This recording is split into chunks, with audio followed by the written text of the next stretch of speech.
दिखाइए लेकिन काम की बात नहीं कीजिए।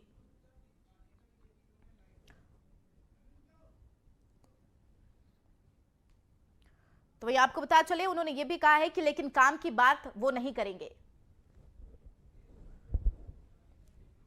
तो अंकुर गुप्ता बीजेपी के नेता हमारे साथ लाइव जुड़ गए हैं। अंकुर जो सबसे पहले तो आपका बहुत बहुत स्वागत है इंडिया सुपरफास्ट पर। और सीधा सवाल मेरा आपसे, जो यहाँ पर देवेश चंद्र ठाकुर के बयान सामने आए हैं, उन्होंने एक जाति को टारगेट किया है, मुसलमान और यादव। उन्होंने कहा है कि अब मैं यादव और मुसलमान के काम नहीं करता हुआ नजर आऊंगा, बकायदा उनका मेरे घर पर स्वागत जरूर है लेकिन काम की बात वो ना करे। सबसे पहले आप बताइए आपकी इस पर प्रतिक्रिया क्या कुछ है?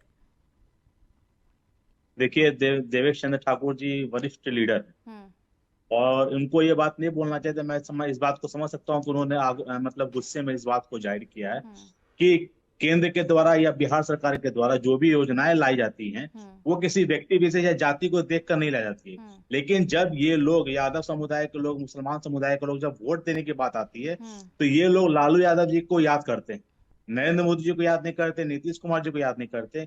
इसके गुस्सा को लेकर उन्होंने इस बात को कही है।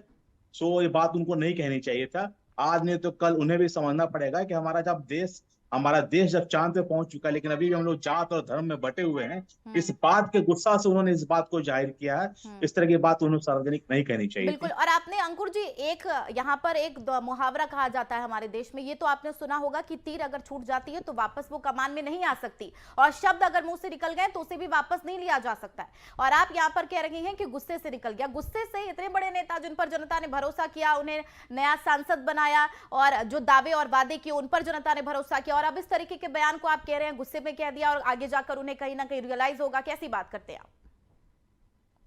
देखिए मैडम, क्या है कि जब आदमी के इंसान में दुख जब उबाल लेता है तो आदमी थोड़ा बहुत कुछ ना कुछ बोल जाता है। ठीक है, आपके जब तेजस्वी प्रसाद यादव जी बोलने को बहुत कुछ बोलते हैं, सिर्फ झूठा ही बोलते आ रहे हैं, लेकिन लोग उनको देखती है, जानती है। लेकिन जो धरातल पर का नेता है, जो जमीन स्तर का नेता है, वो जो काम करता है किसी भी समाज के लिए, वो ये नहीं देखता है कि कौन बनिया समाज है, कौन यादव समाज है, कौन मुस्लिम समाज है।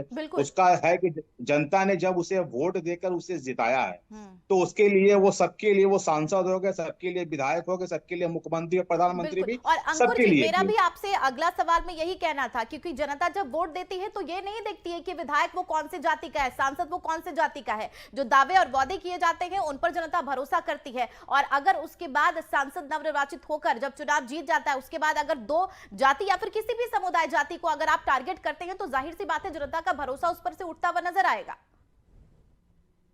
देखिए मैडम, जो देवेश चंद्र ठाकुर जी हैं, जो सभापति हैं, उनके कहने का मतलब भी यही था, जनता को भी वो यही कहना चाह रहे हैं, जबकि हम लोग भी शुरू से कहते आ रहे हैं कि आप को जनप्रतिनिधि कोई भी हो, सरकार किसी भी की हो, आप उसका कार्यकलाप देखिए, जात में मत बांटिए। नरेंद्र मोदी जी के चेहरा को मत देखिए, आप नीतीश कुमार जी के चेहरा को मत देखिए।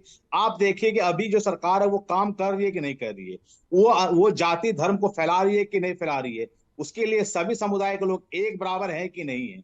वो इस बात को दर्शाना चाहते हैं कि अभी भी बिहार में जो सबसे बड़ी राजनीतिक होती है वो MY समीकरण की ही राजनीतिक होती है। लेकिन जब केंद्र से लेकर बिहार तक की कोई भी योजना, मैडम आप देख लीजिए कि जो भी योजनाएं आती हैं उसमें सबसे पहले अधिकार जो समुदाय के लोग जो एग्रेसिव रहते हैं वो लोग लेते हैं, लेकिन कभी भी उनसे ये सवाल नहीं किया था कि आप किस जाति से बिलोंग करते हैं, आप किस धर्म से बिलोंग करते हैं। मैं सहमत हूं, लेकिन मेरा सिर्फ इतना कहना है कि देवेश चंद्र ठाकुर जी जो कह रहे थे उनके कहने का मतलब सीधा सीधा वही है जो मैं आपको बता रही हूं। आपने उसका मतलब ये निकाला कि उनके कहने का मतलब ये है वो है, लेकिन जनता के सामने जो उन्होंने बयान दिया है उसका सीधा सीधा मतलब ये है कि जाति को वो टारगेट कर रही है। देखिए, कहने का मतलब और जनता को समझाने का तरीके बहुत तरीके से हो सकते हैं, लेकिन आप इस तरीके से नहीं कह सकते कि आप मुस्लिम और यादव के कोई भी काम करते हुए नजर नहीं आएंगे। चूंकि जनता देखती है यहाँ पर जब वो वोट देती है तो पीएम के चेहरे पर जाकर वोट नहीं देती है, तो मैं भी लालटेन और लालू यादव के चेहरे को देख को कहीं ना कहीं यहाँ पर अब जनता के काम को नहीं करूंगा।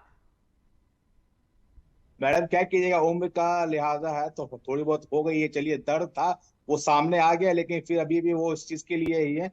जो लोग उनके पास मिलने गए थे उन्होंने उनका भी काम किया ही किया। ये था अंदर का थोड़ा भड़ास था जो उन्होंने निकाला है, तो उसको हम लोग नजरअंदाज करके चल सकते हैं। नजरअंदाज, चलिए चलिए अंकुर जी बहुत शुक्रिया, लेकिन आपसे आखिरी में बस इतना कहना चाहूंगी कि नजरअंदाज इन बयानों को ना किया जाए, बकायदा उस पर एक्शन लिया जाए और संज्ञान लिया जाए ताकि जनता पर इसका उलट प्रभाव जो है ना पड़े। बहुत शुक्रिया आपका अंकुर जी हमारे साथ जुड़ने के लिए। चलिए बढ़ेंगे खबरों में।